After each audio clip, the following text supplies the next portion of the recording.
Сайн мэцгэнэ уу та бүхэнд энэ өдрийн мэндийг хүргэе. Би Монсими үйлдвэрийн эмзүүч Золбоо байна. За өнөөдөр би та бүхэндээ ковидын халдвараас урьдчилан сэргийлэх боломжтой Pojeo дагуулсан Ceftidine гэдэг бүтээгдэхүүний талаар танилцуулгыг хүргэх гэж байна. За надад өнөөдөр Ceftidine талаар хэд хэдэн асуулт ирсэн байна. За Ceftidine гэж ямар бэлтгэл вэ гэсэн асуулт ирсэн байна.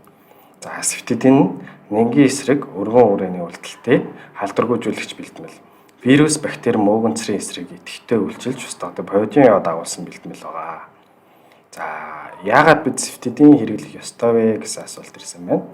За халдваргүйжүүлэх бүтээгдэхүүн нэм вирусын тархалтыг хумих нэг зам гэж үздэг. За олон улсад хийгдсэн судалгаанаас харахад йодын тохиромжит концентрацтай осомлол нь коронавирусын халдвараас үр дүнтэй хамгаалж байна гэсэн судалгааны үр дүнгууд гарсаар байна.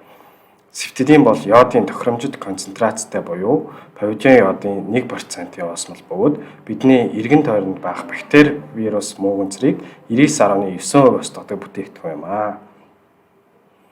За Ceftidine хоолой ам зайлах усмал, хамрын болон хоолой шүршлэг гэсэн 3 төрөл байдаг бөгөөд ямар өвчнүүдийн үед хэрэглэх вэ гэсэн талаар мэдээллийг хүргэе.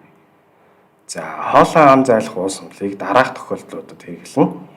За амны өндий, буйл, шүдний тулгуур эдийн өрөвсөл, гүйлсэн булчирхай өрөвсөл, амны өндий мэсцлийн шарах, амьсгалын замын халдварт өвчнөөс сэргийлэх, хамар зарилгуурын нэн тэгчийг үжилгүүжүүлэх зорилтоор зайлах, угаах, цэвэрлэх, шавших, тампон тавих зэргээр хэрэглэнэ. За яаж хэрэглэх вэ гэсэн асуулт ирсэн байна. За энэ нь болохоор хоолой ам зайлах уусамлаар өдөрт 3-аас 4 удаа ам болон хоолойгоо зайлна. Нэг удаа хэрэглэхдээ ойролцоогоор 1 минут орчим зайлна. Курс эмчилгээнд 100-аас 200 мл хоолой ам зайлах уусамлыг хэрэглэнэ. Хоолой шүршлийг хэрэглэх заалтад. За энэ болохоор хоолой шүршлэх нь байгаа.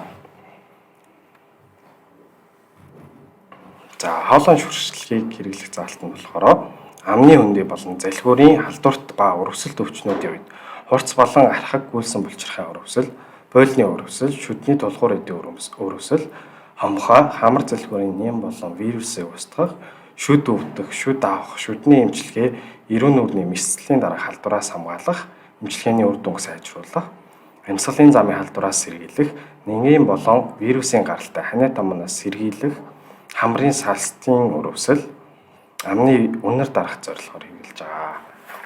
За яаж хэрэглэх вэ гэж байна. За хоолой шүршлэгийг хэрэглэхийн өмнө шүршигч доторх агаарыг бүрэн арилгаж хамгаалтын лацыг тайлагдтал 2-3 удаа хийж шүршинэ. Шүрших үед савыг ихц босоо байрлалаар барьж шүршигчийн хошууг амны хөндий болон залхиурын салст бүрхүүлийн хэсэг чиглүүлэн өдөрт 2-4 удаа нэг шүршилтээр шаардлагатай тохиолдолд 4 цаг тутамд шүршиж хэрэглэнэ.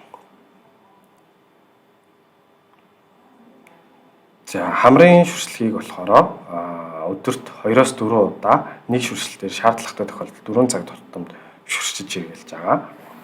За хамрын шүршлэгийг болохоор хэрэглэх заалт нь болохоор хамрын хөндийн нэнгийн болон вирусын гаралтай халдварт ба өрөвсөлт өвчнүүдийг эмчлэх, урьдчилан сэргийлэх зорилгоор амьсгалын замын халдвараас сэргийлэх, нэнгийн болон вирусын гаралтай ханиа томоогоос сэргийлэх, хамар залхиурын салстын өрөвсөл, гамрын өндий өрөвсөл, хамрын салстын мөөгөнцөр, хамар залхиурын нэм болон вирусыг устгах зорилгоор хэрэглэж байгаа.